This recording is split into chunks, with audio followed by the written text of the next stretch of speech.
I often get asked when I should rest and what is the right amount. Typically, I tell patients that you need to take a couple of days off of activity, whether that's, playing a ball sport or running, and see if your condition improves.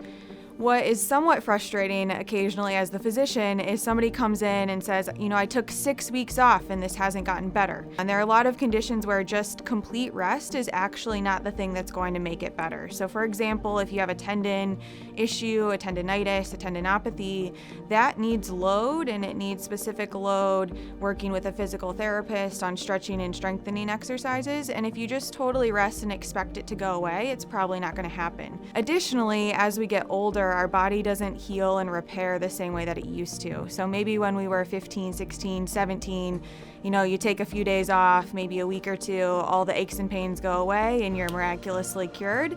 Unfortunately, as we get older, our body doesn't remodel and repair in the same way. So the total rest isn't always the best option in treatment. There are times where rest is the best option. So for example, if you're a runner and you have a bone stress injury, a stress reaction, a stress fracture, then we really do need to rest and completely back off. But what you don't want to do as someone who wants to be active is take 6 weeks off and realize that wasn't actually the treatment that was going to help you the most. So it's better to come in a week or two if you're not noticing any improvements.